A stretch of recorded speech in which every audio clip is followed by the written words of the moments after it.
ഹരേ കൃഷ്ണ. എല്ലാവർക്കും മാധവത്തിലേക്ക് സ്വാഗതം.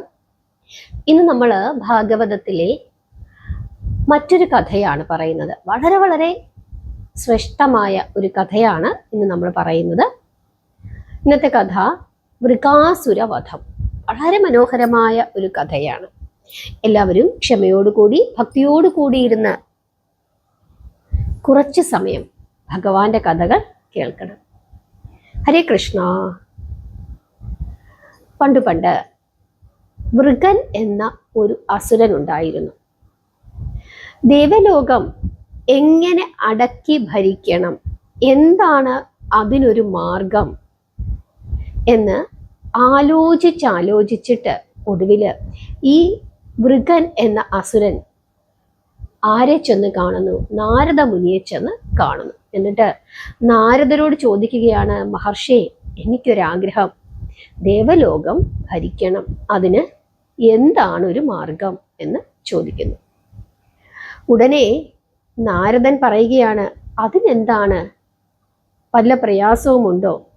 വളരെ എളുപ്പമാണ്, ചുമ്മാ പോയി തപസ്സു ചെയ്താൽ മതി എന്ന് പറയുന്നു.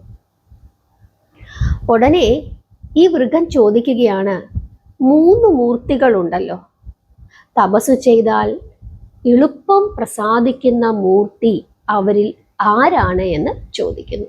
നമ്മളും അങ്ങനെയാണല്ലേ, പെട്ടെന്ന് എങ്ങനെയാണ് കാര്യം നടക്കുന്നത് എന്ന ഒരു ചോദ്യം എപ്പോഴും നമ്മളും ചെയ്യും. അതുപോലെ തന്നെ ഈ അസുരനും ചോദിക്കുന്നു, ആരെ തപസ്സു ചെയ്താലാണ് പെട്ടെന്ന് കാര്യം നടക്കുന്നത് എന്ന് ചോദിക്കുന്നു. ഉടനെ നാരദ മഹർഷി പറയുകയാണ്, 3 പേരിലും വേഗം പ്രസാദിക്കുന്നത് പരമശിവനാണ് എന്ന് പറയുന്നു. അങ്ങനെ നാരദൻ പറഞ്ഞതനുസരിച്ചിട്ട് അപ്പോൾ തന്നെ ഈ അസുരൻ പരമശിവനെ തപസ് ചെയ്യാൻ തുടങ്ങി. കുറേ കാലം അങ്ങനെ തപസ് ചെയ്തു. പക്ഷേ പരമശിവൻ പ്രത്യക്ഷപ്പെടുന്നില്ല. അപ്പോൾ ഇദ്ദേഹത്തിന് വലിയ ഒരു സങ്കടവും നിരാശയും ഒക്കെ വന്നു. ആ സമയം അദ്ദേഹം മറ്റൊരു കാര്യം ചെയ്തു. അതായത് തൻ്റെ ശരീരത്തിലെ മാംസം കുറച്ച് അറുത്തു മാറ്റുകയും ആ മാംസം ഹോമിച്ചുകൊണ്ട് തപസ്സു ചെയ്യുകയും ചെയ്തു. എന്നിട്ടും ശിവൻ പ്രത്യക്ഷപ്പെട്ടില്ല. തൻ്റെ ശരീരത്തിലെ മാംസം അറുത്ത് ഹോമകുണ്ടത്തിലിട്ട് ഹോമിച്ച് പൂജിച്ചിട്ടും ശിവൻ പ്രത്യക്ഷപ്പെടുന്നില്ല എന്ന് കണ്ടപ്പോൾ ഈ അസുരന് വളരെയധികം വാശി തോന്നുകയും തൻ്റെ തല തന്നെ അറുത്ത് ഹോമകുണ്ടത്തിൽ വീഴ്ത്താം എന്ന് ചിന്തിച്ചിട്ട് ഒരു വാളെടുത്തിട്ട് സ്വന്തം തല വെട്ടാനായിട്ട് പോകുന്നു. പെട്ടെന്ന് തന്നെ കരുണാനിധിയായ ശിവൻ ഹോമകുണ്ഡത്തിൽ നിന്നും ഉയർന്നു വരികയും വാളോടുകൂടി ആ അസുരന്റെ കരം പിടിച്ച് നിർത്തിക്കൊണ്ട് ചോദിക്കുകയാണ്, നിനക്ക് എന്തു വരമാണ് വേണ്ടത് എന്ന്. ദേവലോകം അടക്കി ഭരിക്കണം എന്നുള്ള ആഗ്രഹമായിരുന്നു ഈ തപസ്സു ചെയ്ത സമയത്ത് ഈ അസുരന് ഉണ്ടായിരുന്നത്. എങ്കിലും ആ ആഗ്രഹം ഉപേക്ഷിച്ചിട്ട് എൻ്റെ കൈവിരൽ തുമ്പിനാൽ ആരുടെ മൂർധാവിൽ ഞാൻ തൊടുന്നുവോ അവൻ അപ്പോൾ തന്നെ ചത്തു വീഴണം എന്നുള്ള വരം അവിടുന്ന് എനിക്ക് നൽകണമെന്ന് ചോദിക്കുന്നു. വീണ്ടും വിചാരമൊന്നും കൂടാതെ പരമശിവൻ ആ വരം അവന് നൽകുകയും ചെയ്തു. വരം ഫലിക്കുമോ എന്നൊന്നറിയട്ടെ എന്ന് പറഞ്ഞുകൊണ്ട് ആ സമയം ഈ അസുരൻ ഭഗവാന്റെ മൂർധാവിൽ തന്നെ തൊടാനായി തുടങ്ങുന്നു. അങ്ങനെ തൻ്റെ വിരല് ഉയർത്തുകയാണ്. ആ സമയത്ത് ശിവൻ അവിടെ നിന്നും പലായനം ചെയ്യുകയും ചെയ്തു. അങ്ങനെ ഭഗവാന്റെ പുറകിന് ഈ അസുരൻ ഇങ്ങനെ ഓടുകയാണ്. വിരലും നീട്ടിക്കൊണ്ട് അങ്ങനെ ഭഗവാന്റെ പുറകിന് ഈ അസുരൻ ഓടി. പാത്രമറിയാതെ ദാനം ചെയ്തതു മൂലമുള്ള അപകടത്തെ ഓർത്ത് പശ്ചാത്തപിച്ചുകൊണ്ട് ശിവൻ പല സ്ഥലങ്ങളിലും അങ്ങനെ ഓടി നടന്നു എന്നാണ് പറയുന്നത്. എവിടെ ചെന്നാലും വിരലും ചൂണ്ടിക്കൊണ്ട് ആ അസുരനും ശിവന്റെ പുറകിനുണ്ട്. ഒടുവിൽ ശിവൻ നേരെ എവിടെ എത്തിച്ചേരുന്നു? വൈകുണ്ഠത്തിൽ എത്തിച്ചേരുന്നു. എന്നിട്ട് മഹാവിഷ്ണുവിനെ കണ്ട് എല്ലാ കാര്യങ്ങളും പറയുന്നു. ഉടനെ മഹാവിഷ്ണു അവിടുന്ന് പൊയ്ക്കൊള്ളൂ എന്ന് പറഞ്ഞ് മഹാദേവനെ സമാധാനപ്പെടുത്തുന്നു. അങ്ങനെ മഹാദേവൻ അവിടെ നിന്നും കൈലാസത്തിലേക്ക് പോകുന്നു.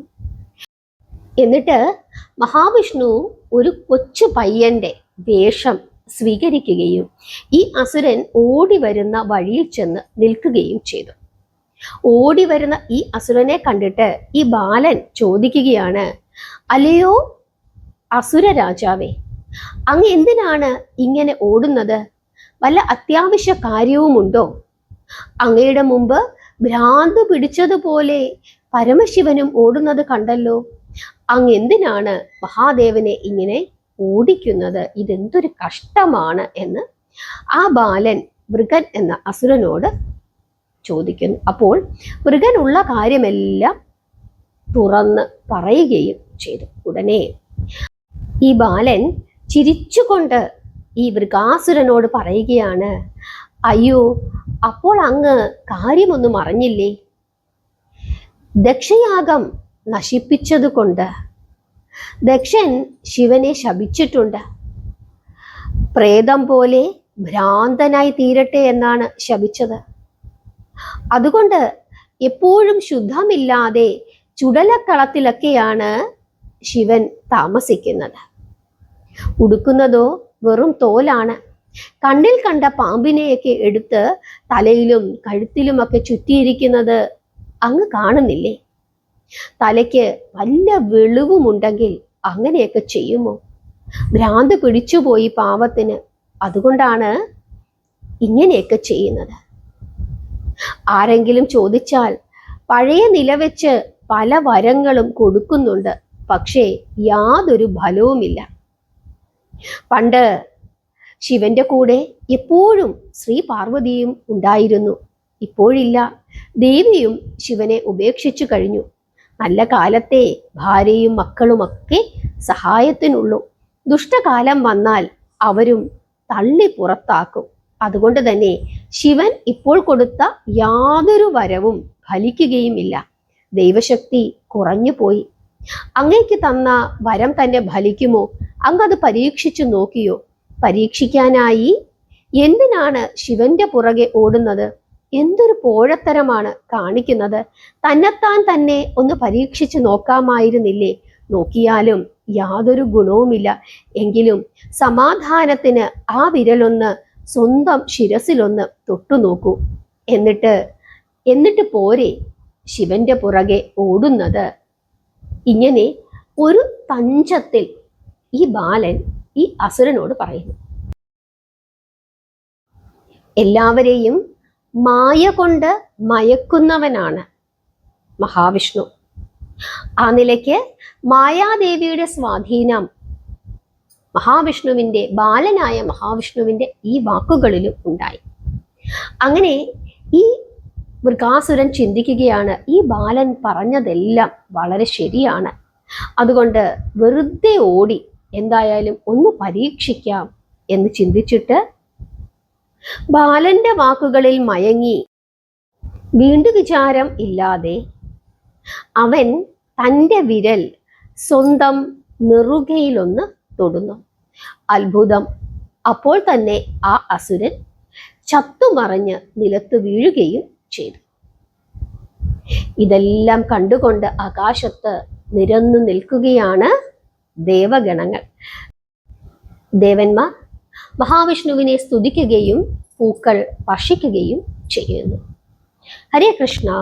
ഇവിടെ ദേവന്മാർക്ക് എല്ലാവർക്കും പറ്റുന്ന ഒരു അബദ്ധമാണ്.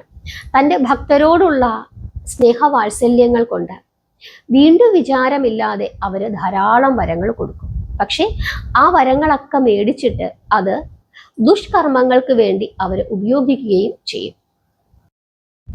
ബ്രഹ്മദേവൻ ധാരാളം വരങ്ങൾ പല അസുരന്മാർക്കും കൊടുക്കും. അവസാനം തിരിച്ച് ദേവന്മാർക്ക് തന്നെ ഈ അസുരന്മാര് പണി കൊടുക്കുകയും ചെയ്യും. ആ സമയത്ത് പലപ്പോഴും മഹാവിഷ്ണുവും പരമശിവനും ഒക്കെ തന്നെ ഈ ബ്രഹ്മദേവൻ ഉൾപ്പെടെയുള്ള ദേവന്മാരെ രക്ഷിക്കാനായിട്ട് മുമ്പോട്ട് വരും. മഹാവിഷ്ണുവും പലപ്പോഴും ഇതുപോലുള്ള അബദ്ധങ്ങൾ കാണിക്കും. അബദ്ധം എന്നല്ല നമുക്കിതിനെ പറയേണ്ടത്, സ്നേഹം കൊണ്ട്, ഭക്തരോടുള്ള അമിതമായ സ്നേഹം കൊണ്ട്. മറ്റൊന്നും അവർക്ക് ചിന്തിക്കാൻ പറ്റുന്നില്ല, ദേവന്മാർക്ക് പോലും. കാരണം ഭക്തരോട് അത്രയും സ്നേഹമാണ്. അതുകൊണ്ട് തന്നെ അവർ ചോദിക്കുന്നതൊക്കെ വാരിക്കോരി കൊടുക്കും. ഈ വരങ്ങളൊക്കെ സമ്പാദിച്ചതിനു ശേഷം അവര് അധർമ്മികളായി മാറുകയും ചെയ്യും. ഈ അധർമ്മികളെ വധിക്കുന്നതിനായിട്ട് വീണ്ടും ത്രിമൂർത്തികൾ തന്നെ അല്ലെങ്കിൽ ദേവതകൾ തന്നെ വേണ്ടി വരികയും ചെയ്യും. ഈ കഥയിലൂടെ നമുക്ക് മനസ്സിലാക്കാനായിട്ട് സാധിക്കുന്നത്, നമുക്ക് പലപ്പോഴും നമ്മുടെ ബന്ധുക്കളോടും സുഹൃത്തുക്കളോടും ഒക്കെ സ്നേഹമുണ്ടാകും. പക്ഷേ ആ സ്നേഹം അങ്ങ് ഒരളവിൽ കൂടുതലാകുമ്പോൾ പലപ്പോഴും നമ്മൾ നിലവിട്ട് അവരെ പല രീതിയിലും സഹായിക്കും. അവസാനം ഈ സഹായങ്ങളെല്ലാം മേടിച്ചതിന് ശേഷം അവര് നമുക്ക് തന്നെ പാര പണിയുകയും ചെയ്യും. ഞാൻ അവരെ ഒരുപാട് സ്നേഹിച്ചു, ഞാൻ അവർക്ക് ധാരാളം സഹായങ്ങൾ ചെയ്തു കൊടുത്തു, പക്ഷേ ഏറ്റവും അവസാനം അവരെനിക്ക് തന്നെ ദോഷം വരുത്തി എന്ന് പറയാത്ത എത്ര പേരുണ്ട്? അങ്ങനെയുള്ള അനുഭവങ്ങൾ ഉണ്ടാവാത്ത എത്ര പേരുണ്ട്? എല്ലാവർക്കും തന്നെ അങ്ങനെയുള്ള അനുഭവങ്ങൾ ഉണ്ടായിട്ടുണ്ട്, ഇല്ലേ? അതുകൊണ്ട് ഇവിടെ പറയുന്നത്, പാത്രമറിഞ്ഞ് ഭിക്ഷ നൽകുക, ആളുകളെ മനസ്സിലാക്കിയിട്ട് അവരെ സ്നേഹിക്കുക, അവർക്ക് സഹായങ്ങൾ ചെയ്യുക.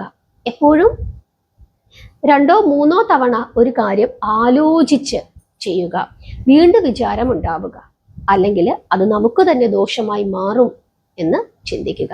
അതിനു വേണ്ടിയിട്ടാണ് ഇങ്ങനെയുള്ള കഥകളൊക്കെ പറയുന്നത്. പരമശിവന് വരം കൊടുക്കുന്ന സമയത്ത് തന്നെ അറിയാം, അദ്ദേഹം മണ്ടനൊന്നുമല്ല, അദ്ദേഹത്തിന് അറിയാം ഇത് തനിക്ക് തന്നെ ആപത്താണ്. അറിഞ്ഞുകൊണ്ടാണ് അദ്ദേഹം അങ്ങനെ ചെയ്യുന്നത്. അങ്ങനെ അറിഞ്ഞുകൊണ്ട് അദ്ദേഹം അത് ചെയ്തപ്പോൾ മറ്റൊരു ദേവനായ മഹാവിഷ്ണു അദ്ദേഹത്തെ സഹായിക്കാനായിട്ട്, രക്ഷപ്പെടുത്താനായിട്ട് വന്നു. പലപ്പോഴും മഹാവിഷ്ണുവിന് ഒരാവശ്യം വരുന്ന സമയത്ത് പരമശിവനും ഇതുപോലെ എത്താറുണ്ട്.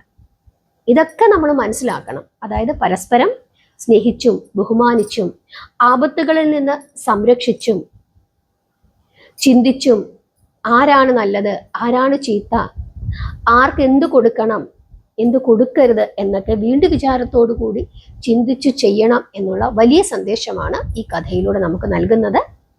എല്ലാവരും ഭഗവാനെ പ്രാർത്ഥിക്കുക. ജീവിതത്തിൽ എടുക്കുന്ന തീരുമാനങ്ങൾ തെറ്റിപ്പോകാതെ ഇരിക്കട്ടെ, അതിനു വേണ്ടിയിട്ട് നിരന്തരം നാമം ജപിക്കുക. എല്ലാവരെയും ഭഗവാൻ അനുഗ്രഹിക്കട്ടെ. ഹരേ കൃഷ്ണ.